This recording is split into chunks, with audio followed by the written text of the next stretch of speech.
दुनिया भर के वॉर एक्सपर्ट्स इस बात से हैरान हैं कि आखिर ईरान ने सिर्फ 24 घंटे के अंदर इराक और पाकिस्तान में हमलों को अंजाम कैसे दे दिया। पाकिस्तान में भी ईरान ने इतने भीषण मिसाइल और ड्रोन हमले किए हैं कि पाकिस्तानी सेना और सरकार बुरी तरह से खौफ में आ गई। पाकिस्तानी मीडिया के दावों के मुताबिक पाकिस्तान ने हमले के तुरंत बाद ईरान से अपना राजदूत वापस बुलाने का ऐलान कर दिया है। हम आपको बता दें कि ईरान के इस्लामिक रिवॉल्यूशनरी गार्ड्स ने पाकिस्तान के बलूचिस्तान प्रांत में 2 आतंकी ठिकानों पर बड़ा हमला किया है। इस हमले से पूरे इलाके में कोहराम मच गया है। पाकिस्तानी सेना के चीफ जनरल सैयद आसिम मुनीर जहां इस हमले का जवाब नहीं दे पा रहे हैं, तो वहीं दूसरी तरफ पाकिस्तान के पीएम अनवर उल हक काकर ईरानी हमले से सख्ते में आ चुके हैं।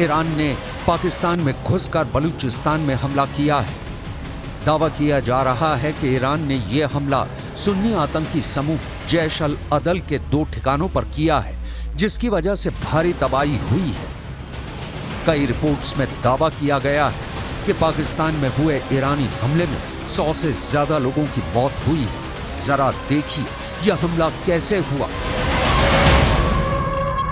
खबरों के मुताबिक ईरान ने पाकिस्तानी आतंकी संगठन जैश अल बदल के 2 ठिकानों पर हमले किए हैं और कल ही ये हमले वहां पर किए गए और ईरान ने इस हमले में ड्रोन और मिसाइलों का इस्तेमाल किया है।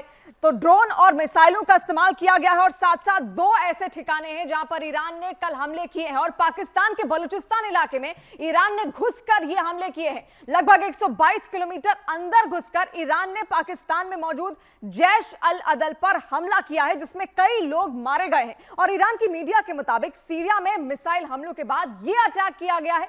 ईरान की मीडिया ने यह भी दावा किया कि पाकिस्तान में जैश अल बदल आतंकी समूह के 2 प्रमुख गढ़ इस ऑपरेशन का केंद्र बिंदु थे, जिन्हें विशेष रूप से ध्वस्त किया गया। और हैरानी की बात तो यह है कि एक तरफ पाकिस्तान के पीएम ईरान से दोस्ती बढ़ाने की कोशिश कर रहे हैं, तो वहीं दूसरी तरफ ईरान ने पाकिस्तान में घुसकर बड़ी सर्जिकल स्ट्राइक कर दी। Can you talk to us about your meeting with the Iranian foreign minister? Will Pakistan respond to the strike?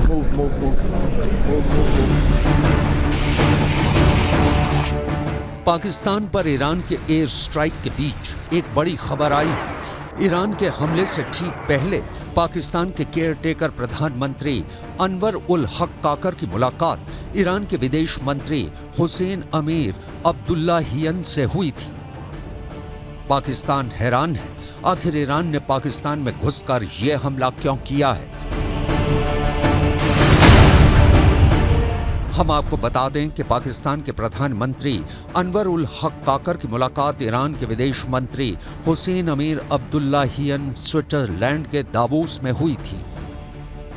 World economic forum की बैठक में हिस्सा लेने के लिए दोनों नेता दावोस पहुंचे थे, लेकिन इस मुलाकात के 12 घंटे बाद ही ईरान ने पाकिस्तान के अंदर आतंकी कैंप पर एयर स्ट्राइक कर दी।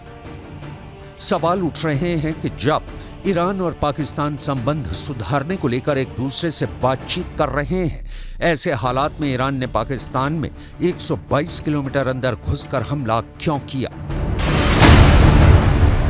ईरान के दावों के मुताबिक पाकिस्तान पर एयर स्ट्राइक करना बेहद जरूरी हो गई थी, क्योंकि पिछले महीने दक्षिण पूर्वी प्रांत सिस्तान बलूचिस्तान में एक ईरानी पुलिस स्टेशन पर पाकिस्तानी सीमा की तरफ से हमला हुआ था। इस हमले में 11 ईरानी पुलिस अधिकारियों की मौत हो गई थी। ईरान के गृह मंत्री अहमद वाहिदी ने हमले के लिए जैश अल अदल को जिम्मेदार ठहराया था, जिसके ठिकाने पाकिस्तान की जमीन पर मौजूद है। ईरान ने बार बार चेतावनी दी है कि जैश अल अदल आतंकवादी समूह उसके सुरक्षा बलों पर हमला करने के लिए पाकिस्तान की जमीन का इस्तेमाल कर रहा है और बलूचिस्तान के सीमावर्ती शहर पंजगुर में इसके ठिकाने हैं। लेकिन पाकिस्तानी सेना और सरकार ने ध्यान नहीं दिया और ईरान ने आखिर में पाकिस्तान में घुसकर आतंकी कैंपों पर हमला कर दिया। Night's unprovoked and blatant breach of Pakistan's sovereignty by Iran is a violation of international law and the purposes and principles of the Charter of the United Nations. This illegal act is completely unacceptable and has no justification whatsoever. Pakistan reserves the right to respond to this illegal act, and the responsibility for the consequences will lie squarely with Iran. We have conveyed this message to the government of Iran. We have also informed them that Pakistan has decided to recall its ambassador from Iran.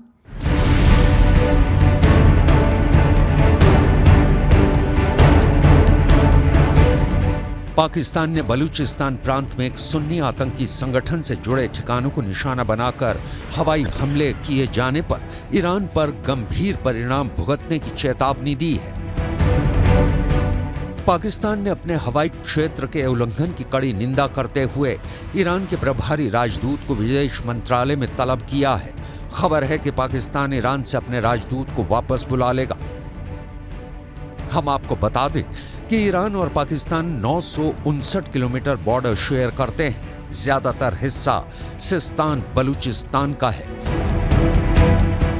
यहां Iran के सुन्नी अल्पसंख्यक रहते हैं और शिया प्रभुत्व वाले शासन से भेदभाव का सामना करते हैं।